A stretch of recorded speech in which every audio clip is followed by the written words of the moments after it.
দুইটা ট্রেন একই দিকে যথাক্রমে 40 কিলোমিটার/ঘন্টা এবং 20 কিলোমিটার/ঘন্টা বেগে চলছে। কোন দিকে যাচ্ছে? এখানে প্রথমে আমি থেমে গেলাম যে একই দিকে যাচ্ছে। এটা নোট ডাউন করতে হবে। আমরা আগের দিন ট্রেনেরও কিন্তু কনসেপ্ট দিয়েছি, তাই না? একই দিকে গেলে কি হয় মনে আছে কারো?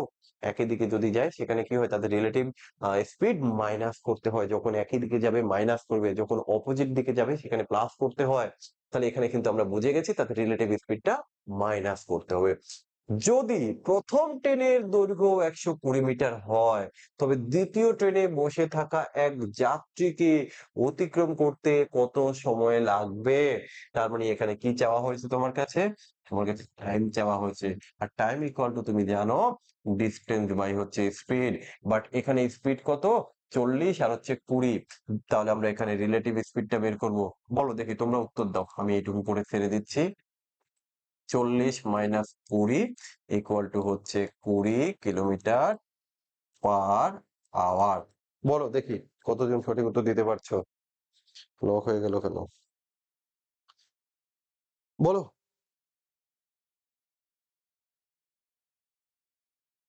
প্রত্যেকে উত্তর দেওয়ার চেষ্টা করো।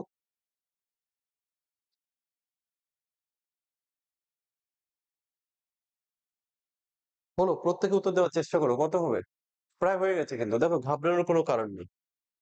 আমরা আগের দিন এই কোশ্চেনের এই কনসেপ্ট দিয়েছিলাম যে যদি একই দিকে তারা যায় সেক্ষেত্রে আমাদের রিলেটিভ স্পিড মাইনাস করতে হয়।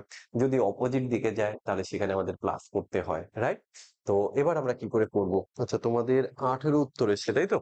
দেখো, এবার এখানে উত্তরগুলো রয়েছে সেকেন্ডে, বাট এটা হচ্ছে কিলোমিটার/আওয়ার। তাহলে একটা কাজ করি, আমরা কি কাজ করব? এই কিলোমিটার/আওয়ার কে আমি যদি মিটার/সেকেন্ডে কনভার্ট করি তাহলে কি হবে? 5/18 দিয়ে আমাকে গুণ করতে হবে। তাহলে কি করব? 2 দিয়ে দিলে 9, সরি কি করে 2, 2 দিয়ে দিলে 10, 2 দিয়ে দিলে 9। তাহলে কত হবে? 5 10 50 বাই হচ্ছে 9। এত কি মিটার/সেকেন্ড। তাই না? আমরা বলেছিলাম যে যখন তুমি কোশ্চেন সলভ করবে, কোশ্চেনের শেষে কি আছে এটা দেখো, দেখে তার সূত্র বসাও, এরপরে তুমি তার মান বসিয়ে দাও। দূরত্ব কত? 120 মিটার। আর স্পিড কত? 50/9।